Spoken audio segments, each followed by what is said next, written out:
Electra over the top has got up. Electra, the WA star, has won. Welcome to Greyhound Gossip, featuring Peter O'Neill.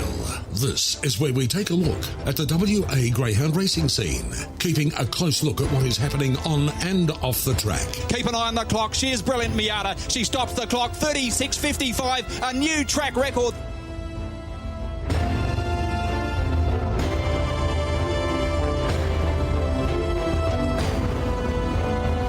Very good morning, everyone, and welcome along to Greyhound Gossip. A big weekend of greyhound racing started off on Friday night with the running of the Express Stake final and a brilliant win by the old boy in Ripon Tomahawk, getting up at start number 121. Ended a losing sequence of 9, and for Shane Williams continued on his good form of late, and for the Shane Train Ripon Tomahawk taking out the Express Stake final. We also had the heats of the Sandy's My Mum on Saturday night at Kennington.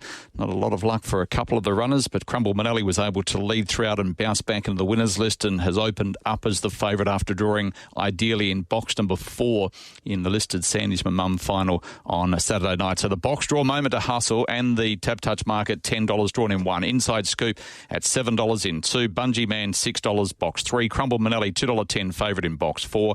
Carter Axelrod at $17. Hinto's drawn box 6 at $4.60. Carla Cat up $21. No Limit Needed, $21 out in box number 8. So that's the listed final of the Sandy's My Mum. And also we had the Gold Bullion heats. Unfortunately, Sage to Neil had no luck at all. And we had the Gold Bullion final coming up on Thursday night at Albion Park, and a fairly open market. J is J, of course, going straight through with that the elite ticket, the golden ticket, and J is J is the favourite, although drawn box number 8 is at $2.70. Bears Bullet $4, and Morton, who is the son of Tommy Shelby, drawn awkwardly in box number 5, currently a $5 chance. So looking forward to the finals, and Sage to Neil will be heading back home and being prepared, I would anticipate, for the running of what is going to be an outstanding Perth Cup and also Sandgroper Series. We mentioned the Sandy's My Mum on Saturday night. Christine Robartson is the trainer. She's got a number of runners that have made it through to the final, including Inside Scoop and Hinto. That was in the opening heat, and then in the second of the heats, No Limit Needed, also going through to the final. Christine's on holidays up in Bali at the moment, so the man who's doing all the work, as he does regularly, is our first special guest, and that is Dave Robartson, who joins us on Greyhound Gossip. Dave, good morning. Morning, Pete. How are you? Yeah, not too bad. How are you going? You handling the kennel on your own? Yeah, no pressure, mate. No pressure. Good on you. It was a good night for you, and Christine, a couple of runners getting through to the Sandy's My Mum Memorial, a race that has got so much history, named after one of our greats. Yes, yeah, no, it was really nice to get. Well, we ended up getting 3 into the final, so it was a good night. We had a bit of luck in running too, so it all helps on the night. It certainly does. Let's go through a few of them. You've had a really good run with this premium share. Corporate Storm Litter and Inside Scoop is chasing very well, and Hinto continues to go from strength to strength. The Greyhound now, who's won, I think, close to $260,000 in stake money. Yes, Hinto he's the kennel star at the moment, and with the youngsters around him, they're certainly earning their way as they go along. Who do you see as the hardest to beat? Obviously, from your kennel, Inside Scoop's drawn box number 2, Hinto out in 6, and No Limit Needed in box number 8. Do you still put Hinto on top as your leading chance? He doesn't mind. It's even box, and he doesn't mind out there.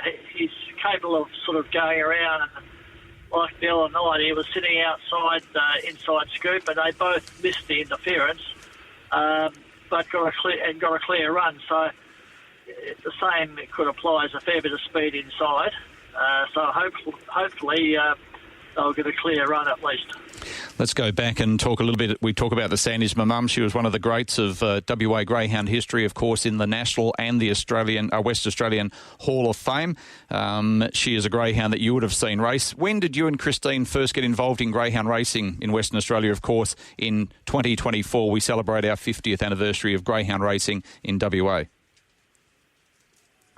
Yeah, it's probably one of the greyhound. We opened the kiosk at Mandurah they didn't have a kiosk. They were going to have a caravan, and we opted to build the kiosk there, and we had a lease with the Greyhounds.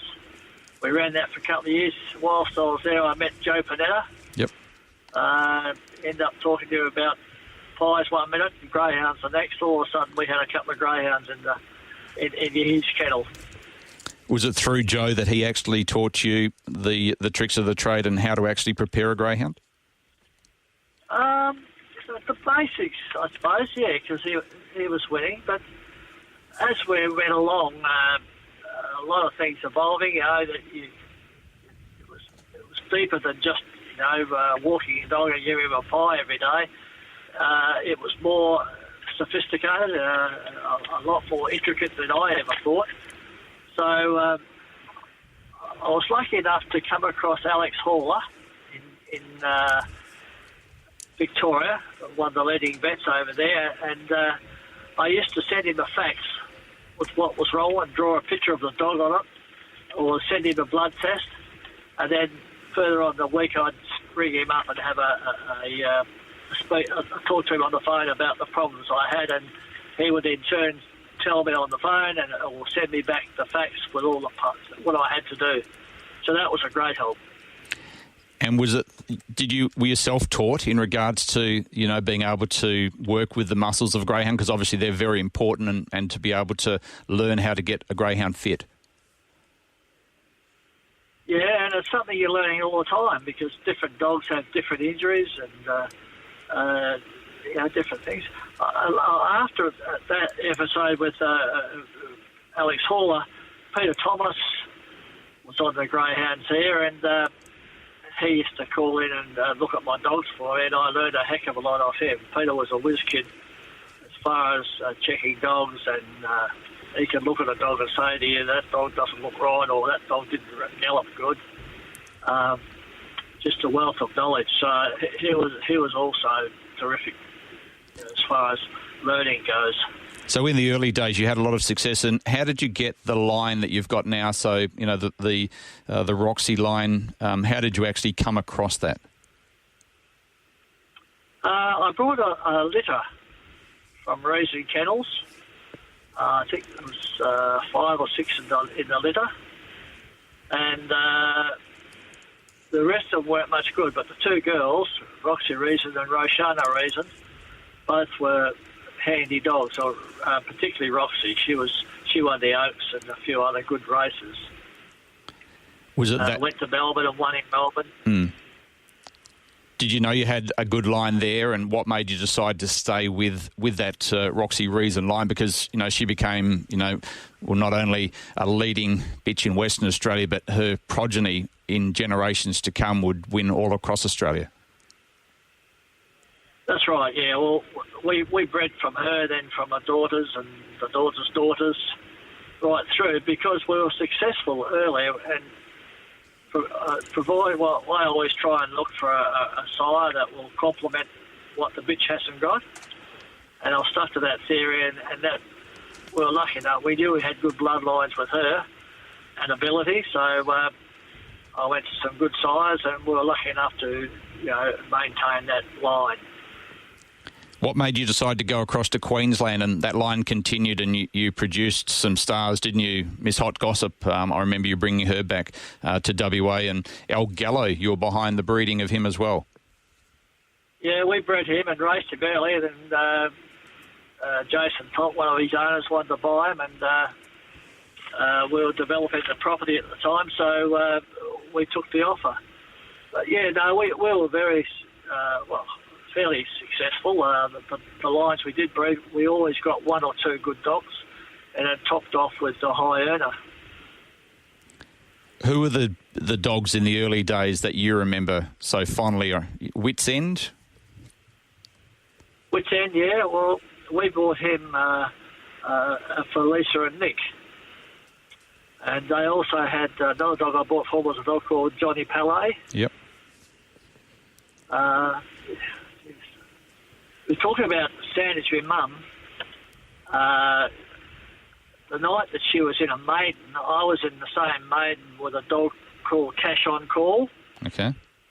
And she got into trouble up the back, and Terry Cicerello owned Cash on Call, and we end up. Terry always loved to bet, and I said to him, they tell me I can't beat Sandy's with Mum. She's running sensational times in trials and everything else. So I said, just go easy. So it turns out he's had a couple of hundred on it and got it about 15-1, so I couldn't get the smile off his face for about a week. Beautiful. Good story, beating Sandy's my mum in a maiden. I want to take you back. You were up in... Yeah, that's right. Yeah, you're up in Queensland, and you decided to come across. You had that connection, obviously, with Jason Thompson, and the year was 2010, and you brought a greyhound across to Western Australia who would rewrite the record books here in WA. The Queenslander, High Earner, races down the back, 5 lengths clear. In second place, Arvo's Breeze, then followed in turn by Oxley Spirit. Behind them was Zinnies Gunther in track record time. Third section split broken, and High Earner, the Queenslander, races away. High Earner wins the Sky Racing Perth Cup by 8 lengths. Arvo's Breeze second, Tina Woman second again. You'd remember that year 2010 very fondly, and I'll come to the 2011 version in a moment, but tell us the reasons behind High Earner and what made you decide to send him across to WA. Well, I brought him over for the Derby. He won the Derby earlier on. Yep. So I thought, well, he's seen the track, and we might as well come over. And he... Queensland at the time had the fight back lure on. Right. And for him, it was absolute no-no, because early days, when he won about 7 or 8 on the trot in Queensland as he was coming through the grades, and they introduced the fight back lure, but in his lower grades, he was winning his races by 8 and 10 lengths, and what ended up happening, he was getting skittled every time that they pulled up on the arm. All the dogs would run into him. So he got to the stage where he just didn't want to go up there. He would just get away from the lure and stand over the side. If he got to the first turn and they were crowding him, he'd just pull out and just go around and come again. But no, he didn't like the fight back whatsoever. And the following year was a tough year, the following 12 months, especially for all of our friends up in Queensland at the time. And you were up there because there was fires that went through and destroyed a lot of area. And there was also a massive flood that struck Queensland. But we saw Dave and Christine come back in 2011 with High Earner, and he is the only greyhound to win 2 Perth Cups. Yeah. Just 2 secs, Dave. I'll bring you a replay. This is a replay of the 2011 Perth Cup. Set. Racing. High Earner flew out last year's winner. Is going to lead early. Coming across was Gold Heritage. Then Liquid Gas. Kilty Lad drives into 5th. Behind it was Pedrosa. Blue Goose the 2 bumped. Accounts was next of all and Brownlee last of all. Look at the Queenslander. High Earner down the back by 3. In second place was Gold Heritage. Then followed by Liquid Gas. Kilty Lad runs on. Behind them was Accounts and also Pedrosa. As they come to the corner, High Earner. Queenslanders had to endure floods. They've had a cyclone recently, and this greyhound's the first ever to win 2 Perth Cups. High Earner wins the cup. Second, either Gold Heritage or Kilty. Yeah, a cyclone it was that went through, wasn't it, up in Queensland, and it was a tough time. Do you remember that time in 2011? Yeah, it was devastating for a lot of people. We were lucky. We were kept in because of all the flooding around us. All the bridges were underwater and everything else, but our particular block was on a high part of the land, and it rushed past our front door at about a foot high, the water, but never actually went, come into the house or anything. It just kept going down to the back of the block. So we were pretty lucky that way, but yeah, it was frightening times because you weren't going to go anywhere because all the bridges were flooded, and you could go out there and then come back an hour later and the road could be washed out. Yeah, it was terrible. What were your memories of that dog though, High Earner? 2 Perth Cups. He won over $350,000. He also produced some greyhounds when he went to stud duties as well. Yeah, he was the highest earner for about a couple of months. I think it was $618,000 he ended up winning in those days, which was a lot of money because a Group 1 at the time was about $50,000. So to get that much money when the stakes weren't as high was a big effort. You had another dog that you rated as one of the best that you've ever trained 12 months ago, Throttle. While it was tough conditions for you at the end of his career, he was an exciting chaser, wasn't he? Oh, absolutely, yeah. And he was a natural, He was a dog that, you could walk him out to the track on a piece of string, but the moment he went behind the boxes, it was business time, and that's all he looked for, is to get that lure. And, it was just a shame. We're lucky he broke a leg, but he won over 100,000 in those few starts he had. And he looked destined to be, a very, very good top liner. Yeah, he certainly did. Dave, we could talk to you for a long time. You and Christine have had so many great memories and great performers in WA Greyhound racing. 50 years we celebrate this year of Greyhound racing in WA, which started, of course, in 1974. And you and Christine have been a major part of that, and I'm sure you will be for a long period of time to come. Good luck in the Sandy's My Mum final, and thanks for sharing some of those stories this morning with us on Greyhound Gossip. All right, thanks, Pete. Good on you. Dave Robartson joining us, and he has a lot of stories to tell, and I'm sure we'll get him on again another day to reminisce on a few of those. Of course, this Sunday night we've got the naming of the 2023 WA Greyhound of the Year. Crumble, Manelli, Sage to Neil, and also Elite Machine, the three greyhounds that are in the running. And we also have a very special lady that'll be coming across from Queensland. It just happens to be this week for the Kerry Vernon Award, and Kerry Vernon's about to join us online this morning on Greyhound Gossip. Kerry, how are you? I'm well, Pete. It's been a long time. How are you? Yeah, I'm going very well. Tell us, it has been a long time. You are coming back to Perth, but tell us where you're based at the moment, and have you been hit with the storms and the weather that's gone through Queensland in the last few weeks? No, we're a little bit south of where that cyclone came. I've been in Early Beach now for, this was 11 years. But we were south of that last cyclone, but I tell you what, it is hot as sin. I got up this morning and I was mowing lawns, and the weather on my radio, on my phone, said it was 27 degrees with a feels like 39 and 90% humidity. Okay, so very, very warm conditions. You're coming across to Perth, and it's going to be warm across here later this week. Are you still in the boating up there with your husband? Yes, we do overnight sailing tours. Beautiful. So we've got a boat that does 2-day, 2-night tours and one 3-day, 3-night tour, and go out to the Whitehaven Beach and the islands in the Whitsundays. And can I ask you a personal question? I hope you don't mind me asking. Last time I did speak, you weren't in the best of health, and you're on the road to recovery after a scare with cancer. How are you travelling with your health at the moment? Look, you're right. I was things were pretty grim. 2016 was probably my worst year. But I know I'm fantastic. I'm not on any drugs, and I've been told now that I've got 98% chance of never seeing another melanoma. That's fantastic news. That is great news. Thank you for sharing that with us. You're coming across this week. I think we're putting on 40 degrees for you on Wednesday or Thursday when you arrive, so it'll be like being up in Queensland, and hopefully the humidity's not as bad. Why are you coming back to WA for the WA Greyhound of the Year on Sunday? Look, because for somebody who had no background in racing at all, I can't believe how much of an impact working for Greyhound racing had on my life. I truly do rate it as some of the most, outstanding career highs, a lot of the things that I was involved in there. So I'm really looking forward to it. And we're celebrating 50 years of WA Greyhound racing, and you've been a big part of not only WA Greyhound racing but Australian Greyhound racing, because you were the lady behind setting up Greyhounds as Perth for Greyhounds WA. Tell us about that and how you came about the idea of setting up and rehoming Greyhounds.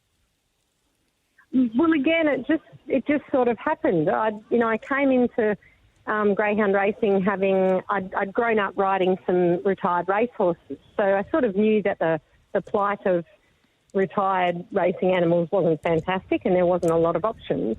And when I met greyhounds, I was like, wow, these dogs are amazing. I'm really surprised you don't see more of them as pets. So I was just a sucker, and I started taking them home and started trying to, find people that would adopt them as pets, and the rest, I suppose, is history. I really do think during that time I'd realised that it had to be bigger than me, because there's an awful lot of people that do amazing things in the community, whether it be animal welfare or fostering kids or what have you. But if they fall over and die, most of the time a lot of what they've done does too. So it needed to be something that was coming from within the greyhound racing industry. And so I think that because I was working in that marketing role, I was able to push that. We now have, and you'll be presenting the 2023 Kerry Vernon Award for Excellence in Greyhound Welfare, named after you because of the great work that you started. Have you been... I know, I find that so humbling, I really do. It's like, wow, that's amazing. It's a great honour, and you so well deserve it. But have you been surprised at how many greyhounds we now see within the community that have been rehomed? Well, look, I'm in northern Queensland, and it's a small town, and our next closest towns are Mackay, which is nearly 2 hours drive away, and Townsville, which is 3 hours drive away. And I'm now starting to see lots of greyhounds even in Airlie Beach. And we're miles from Brisbane. It would be a 14-hour drive to get to Brisbane. But, you know, so it's now going, it's everywhere, and it is, it's unreal. And more often than not now, when you see someone and they see that you've got a greyhound, they say, oh, they're meant to be really nice dogs. Whereas when we first started taking dogs home, I was living in Fremantle, and I would walk into Fremantle and I would see people cross the road in front of me to get away from the dogs. Yeah. Wow. Well, tell us about that. So the early days and how people had this perception of what greyhounds were actually like and how tough it was for you. Yeah, it was absolutely the image created by them having to wear muzzles. People would see a muzzle and assume that they would chase anything, and they were aggressive and, you know, savage. So it was awful, because we all know they're so not like that. So. Were you surprised early coming from thoroughbred or from horses? Were you surprised when you would see them? Obviously, you'd work within the greyhound industry. You'd see them on the racetrack with the muzzles on. Were you surprised at how docile they were and what great pets they make? Well, I suppose I never saw the muzzle. I saw the muzzle as a racing thing. I think at that time I didn't even register that a pet greyhound was still required to wear one. So, you know, that was 10 years of lobbying to try and get that changed in WA, and I had a lot of help from an animal behaviourist so that, you know, people would understand it's not just me being passionate about it. I had somebody who was qualified who could say, oh, this is ridiculous, you know. Yeah. I say this to so many people, if we had behavioural problems with the greyhounds, the vast majority of it was that they were so shy. They got overwhelmed with things so easily. So it wasn't at all that they were ever aggressive or, you know, or bad-natured. You know, they were shy. We look back at it now and we see so many greyhounds, as I said, within our communities and at local cafes and at local parks and so forth, and without the muzzles, of which you pushed for. Yeah, fantastic. Tell us about the long path, because we just presume now that it was just something that you take the muzzle off the greyhound once they finish racing, but it was a long 10 odd years that you had to push. It was my understanding is that when they wanted to start greyhound racing, again, people had this perception that greyhounds would, chase anything and attack it. And the chasing instinct is obviously very strong in them. But when I was talking to the animal behaviourist, he had actually done his PhD in that chasing pattern of behaviour, and he said it can be broken down into about 11 steps. And the chase bit is right at the front of it, the first couple of steps, so that the catch and kill is right down the other end of your higher predators have that. And so some of them will, that's why they do fight backs and things, to let them catch things. But it's, I've seen dogs like bounce around the lure, not really knowing what to do with it as well. So, Yeah. but trying to get that changed, we did all sorts of things of getting people to sign petitions and, we put so many submissions to the government, and thankfully at the time they decided that they were going to look at not as a result of what we did, but at the time they decided that they were going to look at the Act, the Yep. Dog Act, and it was law and a state-based law. So the first state to get that changed was actually Victoria, and that happened as a result of they had a guy who was a judge who had adopted a greyhound and went, this is ridiculous. So thankfully by the time, 10 years later sort of thing, he had managed to do it in Victoria, and so that created a precedent for us. We're very lucky. So and very, very small steps with government. It all takes so forever to do anything. It certainly does, but we're lucky to have them in our community now without the muzzles on. Kerry, Yeah, it makes a huge difference. I'm looking forward to catching up with you next Sunday night up at Kings Park. It's a beautiful spot in Perth that you would remember because you lived here for so long, and you'll be able to see so many old friends. We're celebrating 50 years of greyhound racing, and we're also celebrating a lady or a gentleman who will be awarded the Award for Excellence, the Kerry Vernon Greyhound Welfare Award, coming up on Sunday night. So it'll be good to have you across here, and I just wanted to thank you for sharing a little bit of your story this morning here on Greyhound Gossip. No worries at all, Pete. I'm looking forward to coming, and I'm hoping to see a whole lot of faces. It's been a long time since I've been living in Perth, so I'm hoping to see a whole lot of familiar faces. Good on you. We'll see you next weekend. Thanks, Pete. Bye. Kerry Vernon joining us on Greyhound Gossip, a lovely young lady, and great to hear the news that she is now healthy, and we're looking forward to seeing her. And we do have the award for excellence, the Kerry Vernon Award for Excellence for Greyhound Welfare. That's coming up on Sunday night. It's going to be a gala function, and we name, finally, the WA Greyhound of the Year for 2023. We'll take a break. Straight after this, Leah Ernest will take you through race day. What are you really gambling with? For free and confidential support, visit gamblinghelpline.org.au.